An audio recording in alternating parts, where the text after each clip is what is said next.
தினமணி.comஇன் செய்திகள் சில வரிகளில். வருமானத்தை மறைத்ததாக கூறி நடிகர் விஜய்க்கு வருமான வரித்துறை விதித்த ரூபாய் 1.50 கோடி அபராதம் செல்லும் என்று சென்னை உயர்நீதிமன்றம் தீர்ப்பளித்துள்ளது. மேலும் வருமான வரித்துறையின் அபராதத்துக்கு எதிராக விஜய் தாக்கல் செய்த மனுவையும் நீதிமன்றம் தள்ளுபடி செய்துள்ளது. நடிகர் விஜய் 2017-17 நிதியாண்டுக்கான வருமான வரி கணக்கில் ரூபாய் 35.42 கோடி ஈட்டியதாக குறிப்பிட்டிருந்தார். ஆனால் நடிகர் விஜய் வீட்டில் நடத்தப்பட்ட சோதனையின் போது கைப்பற்றப்பட்ட ஆவணங்களுடன் இந்த வருமான வரி கணக்கை அதிகாரிகள் ஒப்பிட்டு பார்த்தபோது புலி திரைப்படத்தில் நடித்ததற்காக விஜய் பெற்ற ரூபாய் 15 கோடி வருமானம் கணக்கில் காட்டப்படாமல் இருப்பதை அதிகாரிகள் கண்டுபிடித்தனர். இதையடுத்து ரூபாய் 15 கோடி வருமானத்தை மறைத்ததாக கூறி விஜய்க்கு ரூபாய் 1.50 கோடி அபராதம் விதித்து வருமான வரித்துறை 2026 ஆண்டு உத்தரவிட்டது. இந்த உத்தரவை எதிர்த்து அதே ஆண்டு விஜய் சென்னை உயர்நீதிமன்றத்தில் வழக்கு தொடர்ந்தார். வழக்கை விசாரித்த உயர்நீதிமன்றம் வருமான வரித்துறை உத்தரவுக்கு இடைக்கால தடை விதித்து உத்தரவிட்டது. இதைத் தொடர்ந்து இன்று தீர்ப்பு வழங்கிய நீதிபதி நோட்டீஸ் வழங்கப்பட்டதில் எந்த குறைபாடும் இல்லை என தெரிவித்துள்ளார்.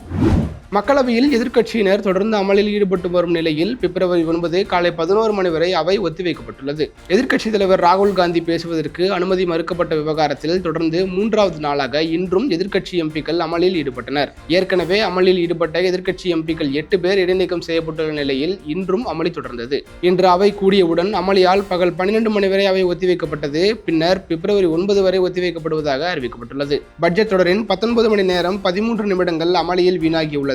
மக்கள் தங்களின் பிரச்சனையை பேசுவதற்காகவே உறுப்பினர்களை தேர்ந்தெடுத்துள்ளனர். முழக்கங்களை எழுப்புவதற்கு அல்ல. அவை சுமூகமாக நடைபெற வேண்டும் என அவைத்தலைவர் ஓம் பிர்லா கூறியுள்ளார். சென்னை கன்னிமரா பொது நூலகம் எழும்பூர் அருங்காட்சியக வளாகத்தில் புதிதாக நிறுவப்பட்டுள்ள மாமேதை கார்ல் மார்க்சின் திருவுருவச் சிலையை முதல்வர் ஸ்டாலின் இன்று திறந்து வைத்தார். இந்த சிலை செய்தி மக்கள் தொடர்புத்துறை சார்பில் ரூபாய் 85 லட்சம் மதிப்பீட்டில் நிறுவப்பட்டுள்ளது. சட்டப்பேரவையில் விதி 110 கீழ் சென்னையில் கார்ல் மார்க்சுக்கு புதிதாக சிலை நிறுவப்படும் என அறிவிக்கப்பட்டிருந்த நிலையில் தமிழ்நாடு முதல்வர் மு.க. ஸ்டாலின் இன்று சென்னை எழும்பூரில் நிறுவப்பட்டுள்ள திருவுருவச் சிலையை திறந்து வைத்தார்.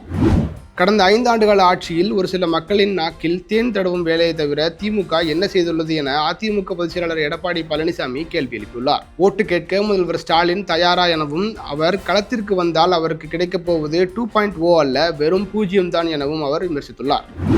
2104 நபர்களுக்கு வேலைவாய்ப்பு அளிக்கும் வகையில் Mitsubishi electric India private limited அமைத்துள்ள அறைகளுக்கான குளிர்சாதன இயந்திரங்கள் மற்றும் காற்றழுத்த கருவிகள் உற்பத்தி ஆலையை முதல்வர் ஸ்டாலின் இன்று திறந்து வைத்தார். ரூபாய் 2091 கோடி முதலீட்டில் தமிழ்நாட்டில் மிட்சுபிஷி எலக்ட்ரிக் நிறுவனம் அமைத்துள்ள இத்தொழிற்சாலை இந்தியாவில் அதன் முதலாவது அறைகளுக்கான குளிர்சாதன இயந்திரங்கள் தொழிற்சாலை என்பது குறிப்பிடத்தக்கது.